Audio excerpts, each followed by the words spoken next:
For Telesur, I'm Cody Weddle in Caracas, Venezuela. We begin this evening in Brazil, where Brazilians are preparing for the final round of presidential elections scheduled for Sunday. Consecutive polls now show incumbent President Dilma Rousseff pulling ahead with 52% of the vote. That would be enough to win the election. Her Workers' Party promise is to expand social programs. Here's our correspondent in Brazil, Stephanie Kennedy. Since the first round of the Brazilian presidential elections, it's been a tight race, with right-wing candidate Aécio Neves momentarily leading in the polls. However, Brazilian President Dilma Rousseff has recovered her position following an intense couple of weeks of campaigning. It's the most progressive option for Brazil. We can't go back. We can't regress. I am from a leftist party, and I believe in the evolution that Brazil has lived through. And following Lula, Dilma managed to deepen the policies even more. I even believe that for a question of democracy here in Latin America, it is important for Dilma to win in Brazil. While others recognize the progress made under the Workers' Party, they insist deeper reforms are still needed to shake up the Congress. The social movements here in Brazil are sure that only with Dilma can we push for what we are asking here in the streets, for a political reform in Brazil.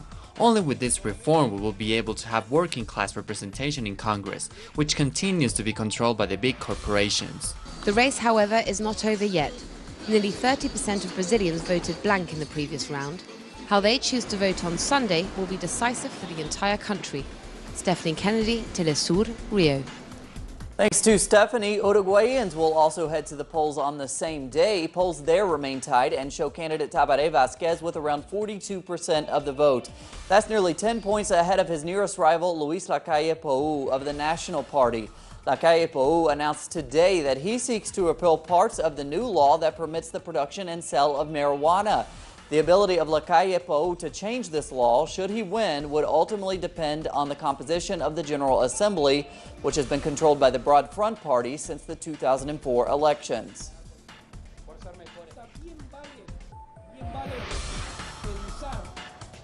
Health officials in the United States have placed new restrictions on travelers coming from West African countries that are battling Ebola. The measures will require the travelers to report their temperature daily for 3 weeks, along with any other potential symptoms of the disease. Once a day for the 3-week period, travelers will have to check in with their state or local health department and report their morning and evening temperatures and list any other symptoms. State and local health departments will be required to have plans for finding and potentially detaining anyone who fails to check in.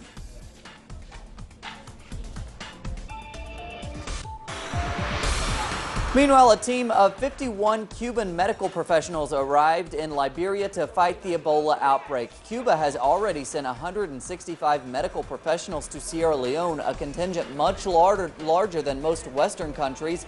Eventually, Cuba plans to deploy more than 450 medical personnel to West Africa.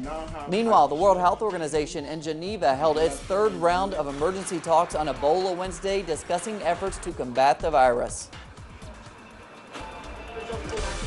Mexican authorities have been searching for the students, spurred by escalating demonstrations that included the burning of Iguala's City Hall by protesters Wednesday. We go to Clayton Kahn now in Mexico to hear more.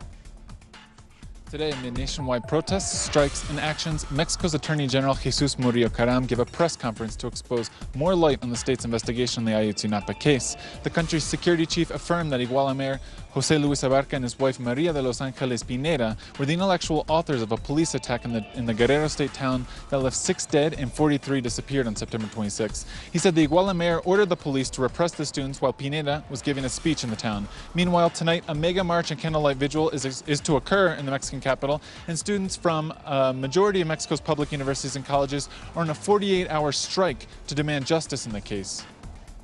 And thanks to Clayton, the chief of the Colombian government peace talks delegation, Humberto de la Calle, offered a press conference Wednesday. At the meeting, he defended the agreements reached with the FARC group in Cuba and denied that any special privileges had been granted to them. Meanwhile, the Colombian Constitutional Court ratified the legality of a public referendum at the end of the peace talks. Our correspondent Charles Parkinson continues to follow these historic talks. In a 6-3 decision taken on October 21st, Colombia's Constitutional Court ratified the legality of a public referendum set to take place at the end of peace talks between the government and the Revolutionary Armed Forces of Colombia. Now, that essentially means that the people of Colombia will be given the opportunity to accept or reject any final agreement reached between the two sides at the negotiating table in Havana. The Constitutional Court also said that that referendum can take place alongside local and regional elections, meaning that it can happen sooner rather than later, with some people calling for it to happen during presidential elections, which wouldn't have taken place until 2018. Charles Parkinson in Bogota, Colombia. And thanks to Charles, Kurdish lawmakers in Iraq have approved a plan to send fighters to the Syrian town of Kobani to relieve fellow Kurds under attack by Islamic State militants. It marks the semi-autonomous region's first official involvement in Syria's war. The parliament of the autonomous Kurdish region approved the move days after it sent weapons and ammunition to the town. And moving to Gaza now, Israeli forces have detained 5 Gaza fishermen. They made the arrest after opening heavy fire on the men. As our correspondent Noor Harazin reports, it's not the only incident of civil unrest in the Strip. Despite an extended ceasefire that was reached between Israel and Palestinians after the end of the month-long truce, the Israeli forces detained 5 Gaza fishermen off the coast of Gaza City early Wednesday morning. Palestinian Fishermen Committee in Gaza said that the Israeli naval forces opened fire heavily on a group of Palestinian fishermen. Shortly after, the Israeli forces stopped a boat of 5 fishermen from the Bakr family, detained them, and dragged the boat to an Israeli seaport. At the same time in Gaza, a protest was organized by Gazan nurses and hospital cleaning staff in front of Arimal Hospital. The protesters declared an open strike and demanded their salaries. We are calling upon the Palestinian Unity government to solve this problem. It has been over 6 months now and we did not get paid. We have families too. We have to provide for our children. This is an unacceptable action by our government. We worked so hard during war. We were saving lives. And now we need to save our lives. The problem of unpaid salaries adds more suffering to the residents of Gaza, as the Strip is still suffering a humanitarian crisis with severe lack of fuel, clean water, medicine and goods. While over the past weeks, Hamas officials have been asking the PA to intervene and press the Israeli side into letting more materials and goods into the coastal enclave. However, no changes are felt on the ground regarding easing the siege on the Gaza Strip. Noor Harazin, Telesu TV, Gaza.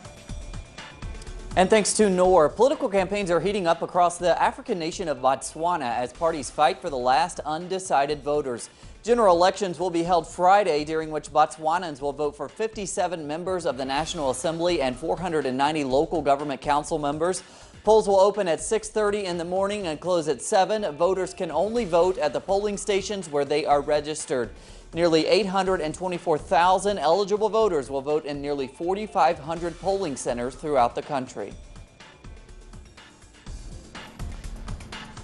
Staying on the continent, East African leaders met South Sudan President Salva Kiir on Wednesday in the latest push to end over 10 months of civil war. The fighting has devastated the young nation. Ethiopia, Kenya, and Uganda are hosting 467,000 South Sudanese refugees who have fled the war. Thousands of people have been killed and almost 2 million have fled fighting between government troops and rebel soldiers. In the United States, a jury has found 4 former security guards from the Blackwater Company guilty of shooting dead over 30 Iraqis in Baghdad.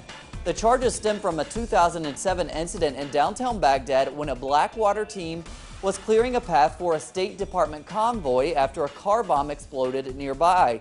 The 4 men were charged with killing 14 and injuring 18 others. The guards were convicted on nearly every count of the 33-count indictment. Both Serbia and Albania are hoping for a favorable outcome when European football's governing body meets Thursday.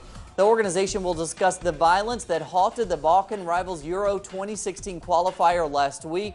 The two nations competed in a soccer match last week that descended into an on-field brawl after a drone carrying an Albanian nationalist banner flew over the stadium in the Serbian capital. Albania's prime minister says that his nation and Serbia must try to reduce the hostility between them by focusing on more important issues, such as their mutual desire to join the European Union. Plenty more on those stories and others at our website, telesurtv.net/English. For Telesur English, I'm Cody Weddle. We'll see you right back here tomorrow.